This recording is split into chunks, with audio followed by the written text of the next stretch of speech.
at the height of it, Joe could have done installations for anybody. Everybody wanted an installation done by Joe. Joe Hoffenbeck? I mean, if you had him do something, that really meant something. Why do I do it? Why do I do it? You know, what kind of a question is that? Why did birds fly? Why does Mozart paint? I didn't choose this. It's a calling. Joe Hoffenbeck can bite me. and you know, I used to dig his stuff. Yeah, but when I met him, he was all like, this is mine. Like he owned it. I mean, old hockey players don't like go to the games and sit in the sidelines and tell all the younger dudes that they can't play.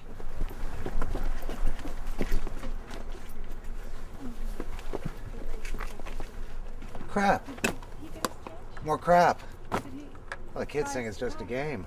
They got no respect for the art. No heart. No soul. For the love of God. Would you look at that? Oh, what is that, huh? That's just sloppy work. I've been tossing for about 2 years now. And I'm developing a lot of really cool stuff. A lot of really nice technique. Really nice moves, really nice efficiency, you know, I'm getting quicker, faster, better. You got all kinds of different tossers. You know, you got lightweight tossers, speed tossers, your work boot fanatics, but me, I'm into extreme tossing, strictly. I'm extreme. There's a lot of money. There's a lot of money to be made in shoe tossing these days. I mean, these kids get sponsors, they get a lot of recognition. And it's changed. There's speed tossing, there's contests, but to Joe, it's a sellout. You know, tossing for him was all about the passion and the art. And it meant something to Joe. Flash. It's all flash. It's all about how fast you can toss. What about longevity? What about making a statement? These kids don't care. They'll toss anything. They'll toss Nikes, they'll toss Reeboks. What kind of a message is that sending out? I know. He said, hey, look at me. I'm some goofy-ass rich kid who can afford to toss $150 running shoes. And whatever. I do the flea markets, yard sales, thrift stores. These kids' moms buy their new sneakers at the Bay. Some of them kids even got sponsors. Yeah, I got a sponsor. So what? I mean, who says you gotta go broke tossing, man? I do like 3-4 installations a week. You think I can afford that many pairs of shoes? No. Coco Collins, he was a huge benefactor, and Joe stuck by him because he was one of the very early ones. And to Joe, loyalty is everything. So when Coco passed, Joe did the most incredible installation. It's still around if you want to go see it.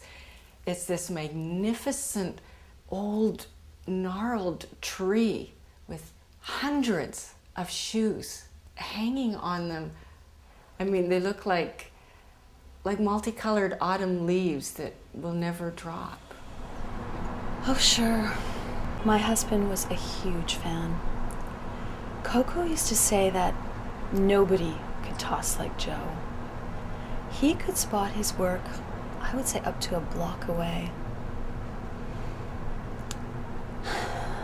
After Coco passed away, I asked Joe if he would do an installation for him in his memory. Yeah. I did the installation for Coco. It was some of my best stuff. I didn't take any money for it. I'm no sellout. I don't do stuff for others. Much. But Coco, he was a good guy. I think he secretly wanted to be a tosser. Oh, the installation was very, very nice. You know, Joe came over and he took some shoes from Coco's closet. But you know, he didn't take his office shoes.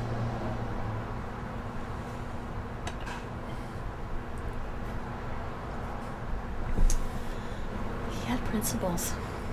Joe and I met in Bondi Junction in Australia when I was 17 years old. I was on vacation with my parents, and I met Joe, a shoe tosser. I hadn't even heard of shoe tossing, but he was so passionate. The beginning was fabulous. I mean, it was crazy. Joe was doing an installation a day. We had no money. I was just starting with my art. He was totally supportive of it. We were two kids just passionate about life and about what we wanted to do. Then we met Chucky Schumann, the late, great Chucky Schumann. Joe started tossing with Chucky, and it became serious. Joe became driven. The Schumann. That's what they called him, the Schumann. Now, they say that he originated tossing. He was really political and shit back in the 60s. Cool guy. Cool guy. And Joe trained with him. That's like taking poetry lessons with Shakespeare. In 1973, tossing was huge, and Joe got the cover of the leading shoe tossing magazine, High Wire. What the cover of High Wire meant to Joe and to both of us was that Joe was accepted within the shoe tossing community. Joe was it, basically. Joe became the next Chucky Schumann. Did it go to his head at all, do you think? Maybe for a little while. I mean, how could it not, right? I mean, he made the cover of High Wire magazine. How cool is that? Yeah, it went to his head a little bit, but Joe's Joe. It's all about the shoe tossing. But he never really came around to accepting the new way of tossing. I think Sammy's death just solidified how he felt. I don't know if it was going to be Sammy's career. I mean, who can say for sure, but he had the touch. He had the gift, you know, like he had a good arm, good sense of symmetry, a good aesthetic. That's what it takes. Oh. Sammy, he was a nice kid. He was a sweet kid. He had a lot of promise in tossing, and I think Joe saw a little bit of himself in Sammy, and he took Sammy under his wing. And Sammy died. He was killed doing an installation for an asbestos disposal factory, I think. That was the beginning of the end for Joe.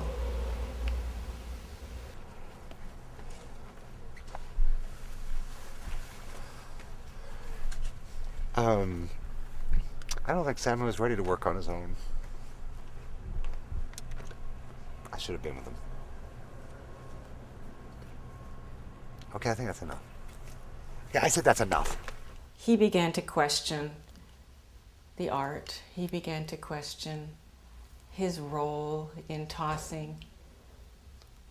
And he had to go on a walkabout.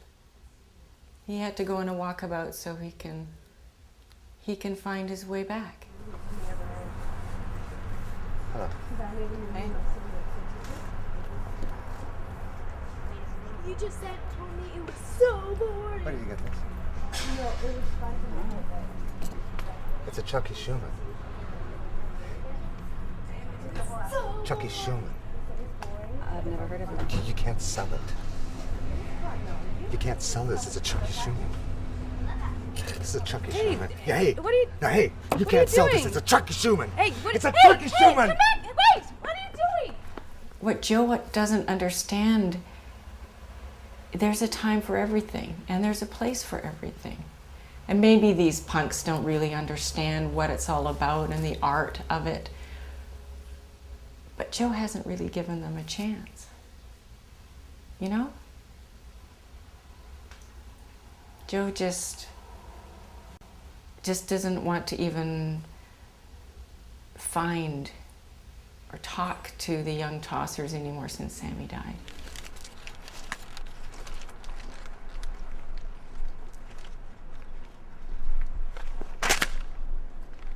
This turns my stomach. Hey! Hey! That's Sammy's piece. You can't mess with that. Get out of here. And take your poster. Crazy Joe! He's so passionate and so driven that he has to find his way back. He has to.